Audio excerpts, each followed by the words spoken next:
cinéfilos, my name is Costa, Ângelo Costa, e esse é o Racó.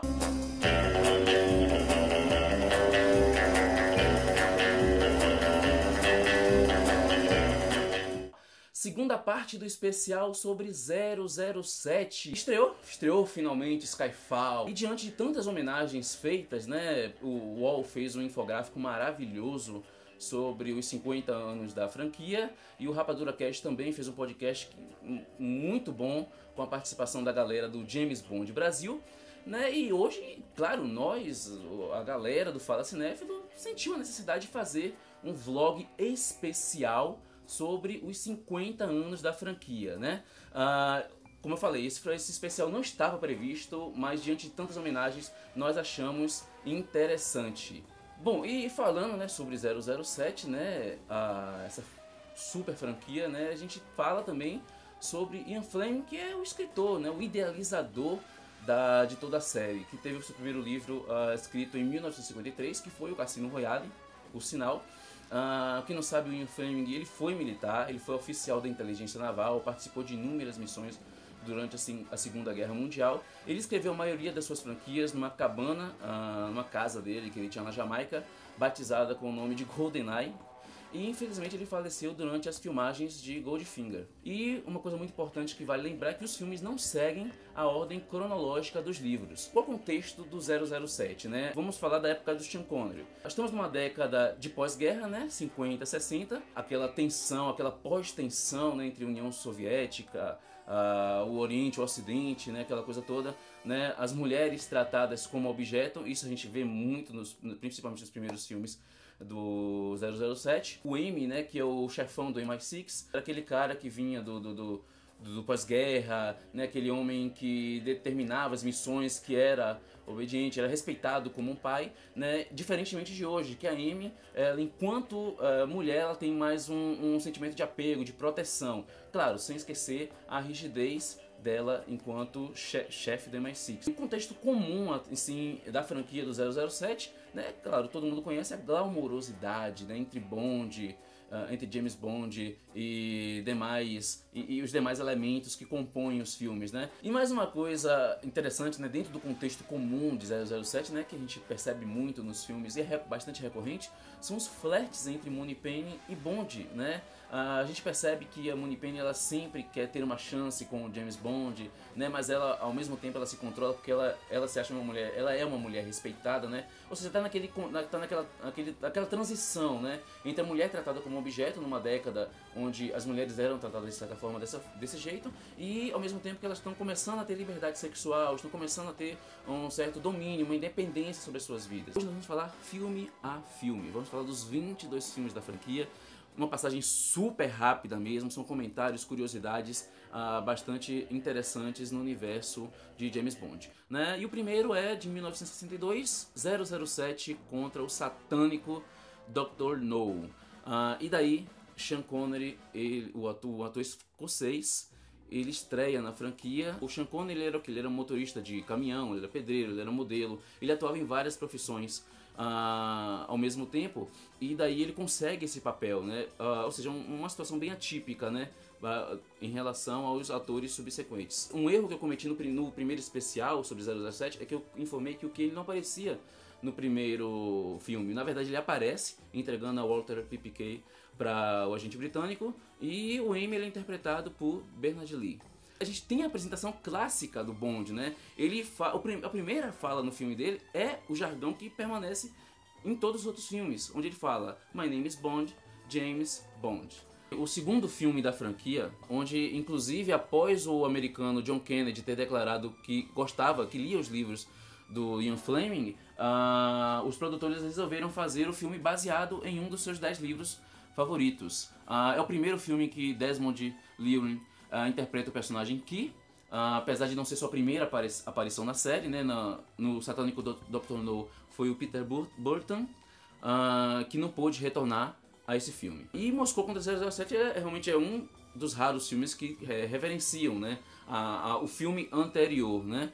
O terceiro filme da franquia é o Goldfinger, em 1964. Aparece pela primeira vez o Aston Martin o DBS, né, o carro clássico, onde tem aquela placa giratória, a gente comentou no especial anterior, né? Temos também aquela cena clássica da Jill Masterson banhada em ouro, né? Foi muito bem referenciado em Cassino Royale, né? Como outra personagem foi banhada em petróleo. O diretor Gary Marshall, que mais tarde, né, ele dirigiu Uma Linda Mulher, A Noiva em Fuga, ele faz uma ponta no próprio Goldfinger.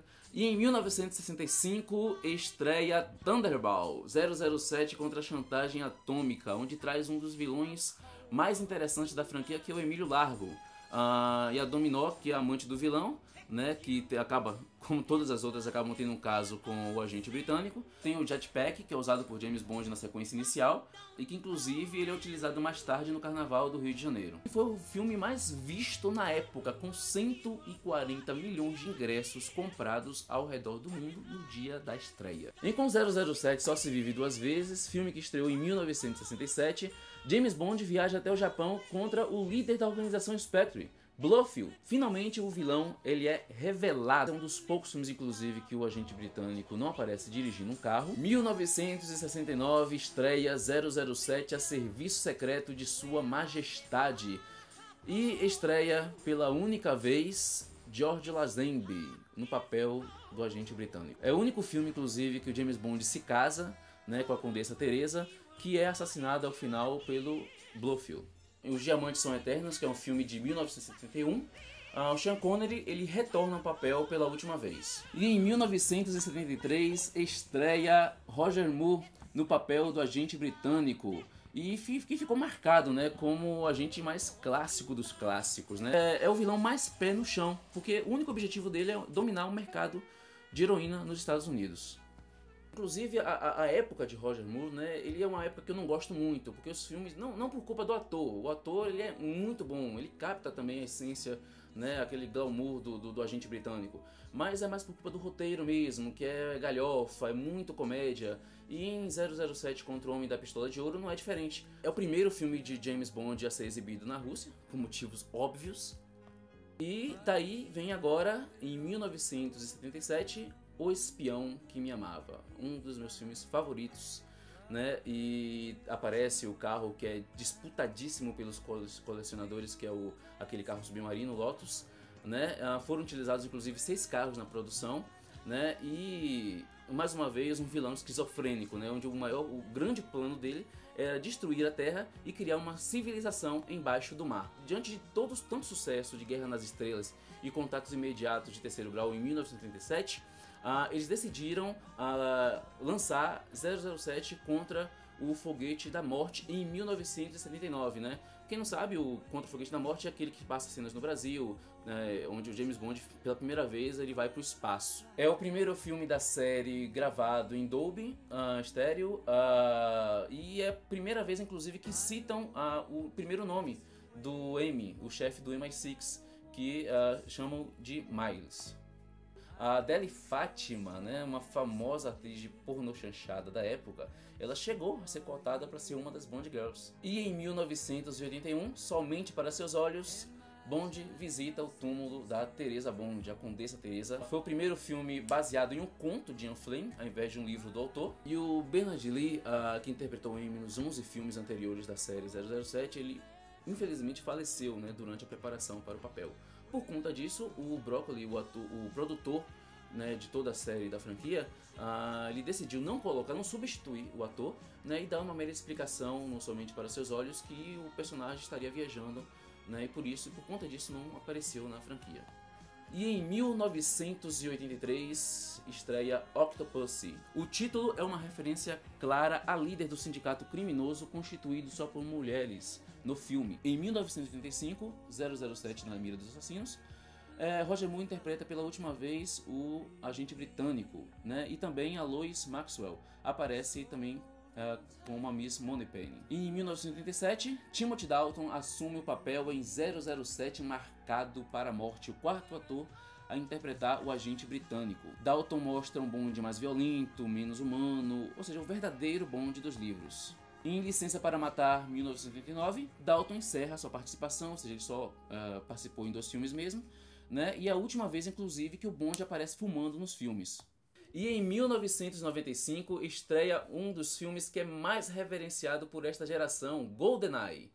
É o primeiro filme que, inclusive, eu vi de toda a série, né? E tem a estreia de Pierce Brosnan no papel.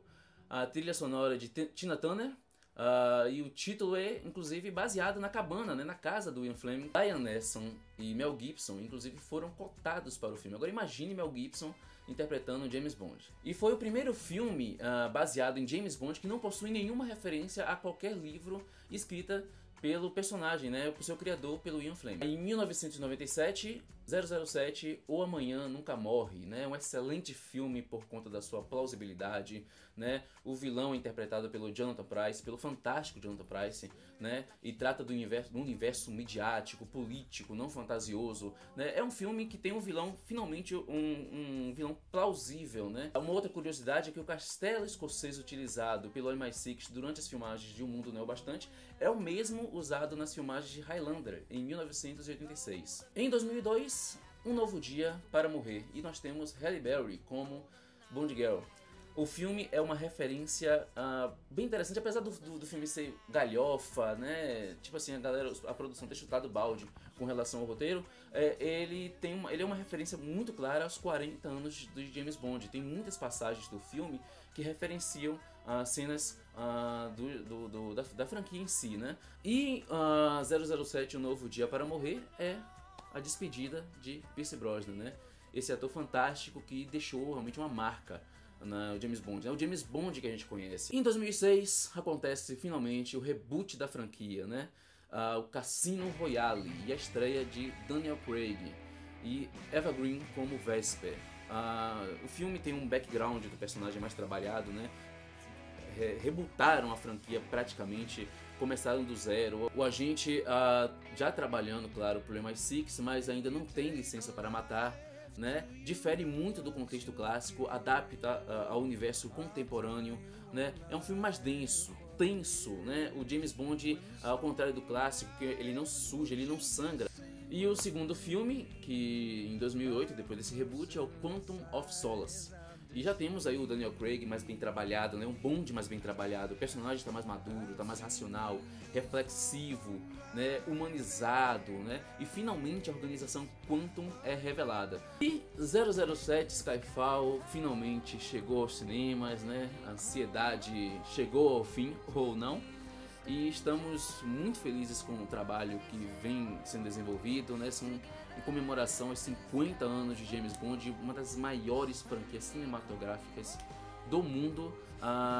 Esperamos mesmo que o filme supere todas as expectativas. E é isso. Curta, compartilhe, inscreva-se em nosso canal, acesse nosso site www.falacinefilo.com.br e, mais uma vez, vida longa rainha, vida longa a James Bond. Até a próxima. 1,000